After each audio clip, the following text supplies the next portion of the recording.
Olá pessoal, estamos voltando no nosso programa Hashtag Projetos, hoje falando sobre 3 temas: educação, sobre a melhor idade, e nós vamos falar também sobre Frei Galvão, com o Zé Gato.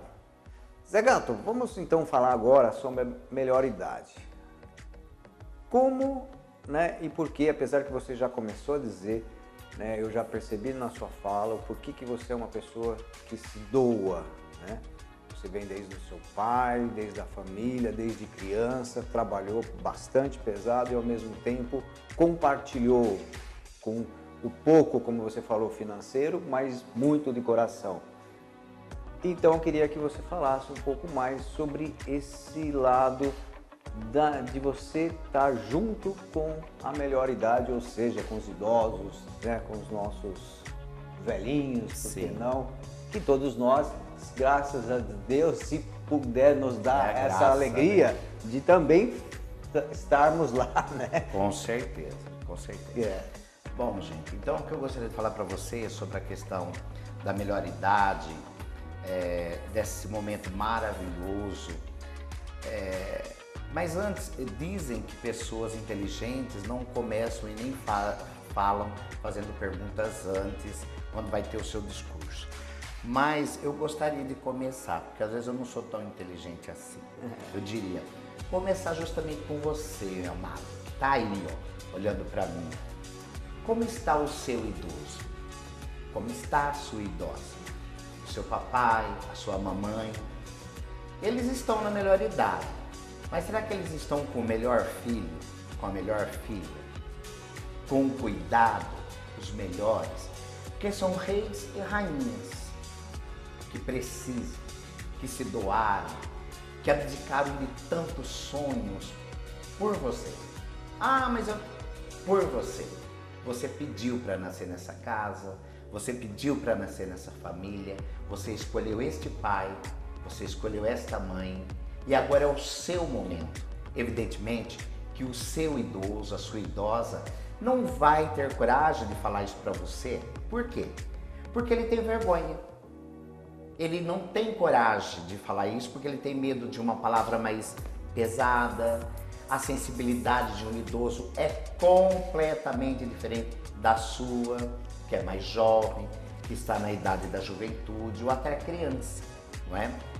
Quando a gente diz melhor idade, Júnior, a gente diz porque estamos cheios de emoção, cheios de gratidão, mas lamentavelmente não é isso que a gente vê na realidade, no dia a dia, em todas as casas, em todas as famílias. Haja visto que nas próprias redes sociais, você ouve com frequência e vê com frequência casos de filhos que abandonam pais, mães, e vice-versa. Mas os idosos, se era difícil ser idoso no passado, imagine na atualidade. Com tanta modernidade, a tecnologia para eles é possível? Mas os idosos também necessitam de alguém que, estando par e passo com eles, tenham essa sensibilidade no cuidar, no olhar, no vivenciar, no acolher, no envolver, porque este é o mais importante para o idoso. E quando a gente fala melhor idade, quisera que eu e você que está aí nos assistindo, você Júnior, eu, José, o meu filho, vocês aí de casa, tenham a graça de chegar na melhor idade que nossos pais chegaram, que nossos idosos chegaram, que nossos reis e rainhas chegaram. Porque nem sempre é fácil. E se chegarmos nessa melhor idade, que tenhamos a graça de ter um filho abençoado, um ombro amigo, uma mão estendida, ouvidos, olhos, coração, para esse idoso que muitas vezes vai repetir a mesma história milhões de vezes. Vai deixar cair farelos de pães na mesa, vai às vezes tropeçar, vai ficar mais suscetível a emoções, vai fazer mais questões de tantas coisas que a gente julga corriqueira. Esse idoso, essa pessoa da melhor idade, essa idosa, muitas vezes vai ficar fazendo uma certa manha, que é ciúme, e que você precisa ter a humildade. Repita comigo aí em casa. humildade, a palavra-chave, para vivenciar com crianças, com adultos, com idosos, com qualquer ser humano, em casa, na rua, no bairro, na escola, na igreja, em todo lugar. Então, gente, mais do que falar de Deus, a gente precisa viver Deus. E a gente vive Deus quando a gente vive Deus no outro. Porque se somos imagem e semelhança de Deus, assim como nos é ensinado, e eu acredito verdadeiramente no grande Eu Sou, que é o nosso Deus, que antes que tudo era, Ele já era o grande Eu Sou, que então eu veja Deus nos idosos, nas crianças, e não só no idoso da minha casa, mas nos idosos que são abandonados, que são deixados de lado. E não falo dos idosos que estão em casa de repouso, em asilos, nessas instituições, que muitas vezes, Júnior, é muito melhor tratado do que alguns idosos que estão no seio familiar e muitas vezes esquecidos ali naquele canto. Muita gente achando que apenas um prato de comida é suficiente, achando que tá ali, tá bom, já viveu, é velhinho, não faz questão. Não, é a melhor idade. Tanto é que tem um filme que chama Benjamin Button, que ele, para quem já assistiu, quem não assistiu, procure a história de Benjamin Button, que é o contrário, ele nasce idoso, experiente, e termina o filme com ele criança. Eu não vou contar o fim, senão perde a graça, você precisa assistir, não é? Então, olha, já pensou se eu hoje, eu tenho 51 anos hoje, se Deus quiser e Ele permitir eu chegar aos 80, 90, amém. Com saúde, com gente do meu lado, que me ame, que tenha paciência, assim como eu sei que você também quer. Então, eu penso que na história da vida do idoso, quando ele, que nem Benjamin Button estava dizendo, ele já nasceu idoso para se tornar criança. Nós que nascemos criancinha e vamos crescendo, adquirindo todo esse conhecimento, nós nos tornamos novamente crianças, sensíveis a tudo que você faz. Então eu vou pedir para vocês, filhos, para falar assim, quais são os melhores cuidados com uma pessoa na melhor idade. Primeiro, respeito, humildade, dedicação, comprometimento, envolvimento, entender que muitas vezes o idoso, ele não tem coragem de falar para você o que eles estão sentindo. Muitas vezes pais tiram da boca para colocar na boca de filhos, para alimentar os filhos, embora aqui eu faça um adendo de que muitos pais também deixam a desejar, abandonando os filhos, né? Eu falo que homem que é homem não precisa que a mulher leve lá na delegacia, na polícia, no fórum para ganhar uma pensão, no meu ponto de vista, não é? Então, e voltando a falar do idoso, se nós tivermos a graça de chegarmos a sermos idosos, que tenhamos anjos que cuidem de nós. Porque tem aquele ditado que eu sei que já é bastante calejado, que diz: uma mãe e um pai cuidam de 1000 filhos, 1000 filhos não cuidam de um pai e de uma mãe. E é verdade, não é? E é verdade. Agora é triste uma conclusão que eu chego. Tem muita gente que pega o idoso e fica dentro de casa com o idoso, acha que dando um prato de comida tá bom. Aí o que acontece? Fica com o quê? O principal do idoso, ó, o cartãozinho da aposentadoria. Aí muitos cuidam muito bem do cartão, compra remedinho, cuida do idoso, a alimentação que ele precisa, que é obrigação de filho, sim. Muitos afundam os pais idosos em empréstimos. E o que fica? Não dá mais para fazer empréstimo, aí já não dá, o cartão não dá mais para fazer empréstimo porque já afundaram no empréstimo, já não recebe mais nada do dia do pagamento. Aí pega o idoso e fala, agora tá até me atrapalhando, porque faz cocô, faz xixi, tem vontade de coisa que não dá para fazer, ainda quer passear. Olha só o que tem filho que pensa. Evidentemente, você que está me assistindo, não são todos filhos e famílias que agem assim. Óbvio que não. Tem famílias fantásticas, maravilhosas, filhos maravilhosos que se dedicam, se doam aos pais. Mas, lamentavelmente, nós vivemos numa fase Eu falo até às vezes que a gente já está vivendo o período da tribulação, do apocalipse. É pai que mata filho, filho que mata pai, filho que abandona pai, é uma coisa de louco, não é? E que joga os filhos no asilo, os pais no asilo.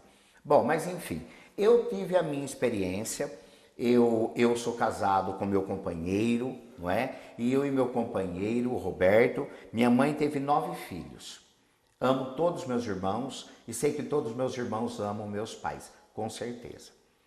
Fiz de trabalho manhã, tarde e noite. Mesmo trabalhando manhã, tarde e noite, tive e fiz com amor. Achei um tempo para cuidar da minha rainha. Minha rainha, minha mãe e meu pai, cuidei dos 2 e da minha irmãzinha que faleceu com 11 anos de idade. Faleceu com problema de rim. Meu pai, minha mãe e minha irmã. Minha irmã primeiro, depois meu pai, depois minha mãe. Foram anos de dedicação, fazendo tratamento de rim, hemodiálise. Minha irmãzinha partiu com 11 anos, eu tinha certeza que ela não iria partir. Eu tinha certeza que esse Deus que eu sirvo curaria a minha irmã. Mas por qualquer motivo, e eu obedeço o meu Deus, ele recolheu a minha irmã. Anos depois, o meu pai, a mesma doença. 3 meses de hospital e eu ali com ele. O médico dizia, pode ir para casa, ele não vai dar para entrar na UTI, ele está lá, você não vai ver, eu vou falar para ele que você está aqui. Eu dizia, o senhor vai dizer para ele que eu estou aqui, mas eu vou saber que eu não estou se eu for embora. Então eu estarei. Podia perder dia de serviço, inclusive perdi até férias, mas não perdi a emoção de estar vivenciando o meu pai. E fiquei com ele, ele partiu. Alguns anos depois, dizem que Deus não dá difíceis batalhas para fracos soldados. Mas às vezes eu me descubro, um soldado de Deus, que tem um pouco de fraqueza.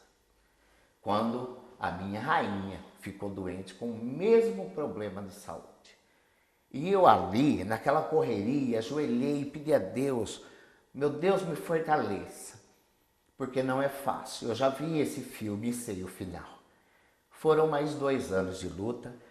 E, trabalhando manhã, tarde e noite, embora com 6 irmãos vivos, porque 3 moram no céu, ninguém podia. Todo mundo tinha seu emprego, seu filho para a escola, o seu serviço. Mesmo eu trabalhando manhã, tarde e noite, eu achei um horário para cuidar da minha rainha. Trouxe ela para casa e o meu companheiro, minha rainha não queria enfermeiros. E eu falei, não existe enfermeiro maior e melhor do que Deus, Jesus, Maria Santíssima e nós. Então, falando de dinheiro, porque para viver precisa de dinheiro, aí então, quem ganhava mais naquele momento? Eu ou meu companheiro? Eu. Então, aí o meu companheiro saiu do emprego, abdicou do emprego e se dedicou, pagamos o prolabore para garantir a aposentadoria dele, mas ele ficou 25 horas por dia carregando a minha mãe para hemodiálise 3 vezes no hospital, limpando, dando banho, limpando cocô, xixi, remédio na hora certa. Ela tinha medo de morrer, então ela dormia segurando a mão dele e a minha. Muitas vezes cantávamos à noite para ela poder pegar no sono. E a minha rainha ia comigo para todos os lugares. Um dia minha rainha nos deixou, voou para o paraíso, onde é o verdadeiro castelo. Então eu e meu companheiro morremos um pouco. Sem a mamãe dentro de casa, nós não sabíamos o que fazer.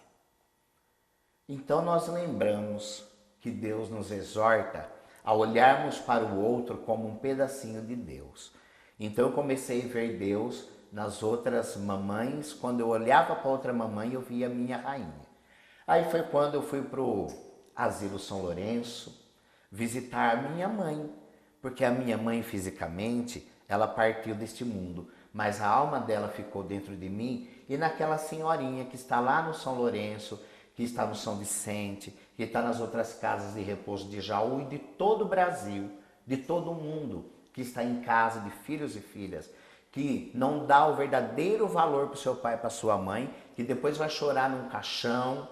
Caixão não adianta, ele não vai ouvir. Não adianta ficar postando no Facebook, saudades, eu te amo, você é maravilhosa, você é tudo. Se você não se dedicar hoje para o seu pai e para sua mãe, e se você não tem mais seu pai e sua mãe, você pode se dedicar para outro pai e outra mãe, não é? num asilo, no seu vizinho, ali por perto, na sua igreja. Falando em igreja, eu acho que a igreja, como diz o Papa Francisco muito bem, a igreja tem que ser igreja de saída. Seja católica, evangélica, hinduísta, budista, seja a igreja que for, a ramificação que for. Eu sou cristão. Não importa se é católico ou evangélico, eu acho que tem que parar de só falar de Deus, tem que viver Deus fora dos muros da igreja, fora das paredes da igreja, na verdadeira igreja. Atendendo uma criança abandonada, um idoso abandonado, uma pessoa carente que passa fome, frio, sede. E muitas vezes nem está com fome, mas está com fome de ser ouvido, de ouvir, uma mão no ombro. É isso que muita gente precisa. E, ainda falando da minha rainha, como ficamos sem ela fisicamente, Deus plantou no nosso coração um projeto que se chama Rainhas ao Mar. Não é Rainha do Mar, não. É Rainhas ao Mar. Levar mamães idosas para a praia. Eu sempre levava a minha. E eu chorando pedi para Deus como que eu ia levar a minha rainha. E ele disse, calma lá. Não tem o Facebook, você tem 5 mil amigos. Não é possível que nenhum desses amigos vai te doar R$1. Então, graças a Deus, ao meu companheiro Roberto, que junto comigo está sempre, o meu filho Caio, nós nos demos as mãos, pedi padrinhos e madrinhas no Facebook, R$1 para cada um. E eu consegui. Esse ano, 2017, foi a primeira versão do projeto Rainhas ao Mar. Este ano, a segunda versão do projeto Rainhas ao Mar 2018. O ano que vem já estamos preparando de novo Rainhas ao Mar, levar as mamães idosas da Casa de Repouso, da Vila Dignidade. Aqui em Jaú tem um projeto muito lindo que é Vila Dignidade. Entra pelo Facebook, dá para vocês verem a rede social, YouTube. Você procura lá Vila Dignidade Jaú, você vai ver um projeto maravilhoso. E de lá também nós levamos as mamães e papais da melhor idade para a praia com todas as despesas pagas. Não é um final de semana com a sua doação. Eu não peço 1 milhão. Eu falo que R$1, Júnior, dado com o coração, vale 1 milhão. E é com o seu R$1 que eu realizo, junto com o Roberto, com as bênçãos de Deus, com muitos padrinhos e madrinhas, que não dá para falar o nome aqui, não é? Do YouTube, ou melhor, do Facebook, ali, amigos meus do Facebook, que doam, não é? Confiam em mim, graças a Deus, aí eu presto conta no Facebook, a turma fala, Zé, não precisa prestar conta, a gente confia em você. Eu falo, mas se não prestar conta, primeiro eu presto porque eu sou honesto, entendeu? Digno, eu gosto de transparência. Mas se eu também não prestar, você não vai acreditar, então vou, não é? Aí posta. Gente, olha, tem fotos, vídeos no meu Facebook. Nós temos uma página no Facebook que chama Rainhas ao Mar. É @Rainhas ao Mar, não é? Então, você pode ver lá fotos e vídeos maravilhosos. E se você quiser doar, Júnior, se você quiser doar, você que está me assistindo quiser doar, R$1, entendeu? Lógico que tem gente que doa 10, 100, 200, mas é R$1, não é? Para realizar a alegria das mamães idosas que não conhecem o mar. Com tudo pago. Vai enfermeiro, vai cuidador, vou eu e o Roberto, não é? Ficamos numa colônia de férias, então nós já levamos 30 mamães já, e ainda este ano nós vamos levar 43 idosos para um projeto que se chama Melhor Viagem. Né? É uma parceria com um anjo que eu não posso falar o nome aqui, mas Deus, através do Rainhas ao Mar, Deus levantou um anjo que nos deu um ônibus com todas as despesas pagas do transporte e da alimentação, 3 dias na praia para 43 idosos, mais eu e o Roberto cuidador, não é? Então é assim, cuidar do idoso e que Deus abençoe que você consiga ser idoso. Que bom, parabéns, Zé Gato. Eu acho que esse bloco foi cheio de emoções, cheio de explicar o que somos e por que estamos aqui, para onde vamos. Sim. Eu acho que tem tudo isso, se explica por tudo isso que você falou e da importância da gente dar realmente valor para aquilo que tem, que está próximo da gente, que é fácil, não custa nada e às vezes com pouco financeiro e muito coração é feito grandes projetos. Parabéns, Zé Gato, e daqui a pouco nós vamos voltar para falar sobre Frei Galvão. Até daqui a pouco.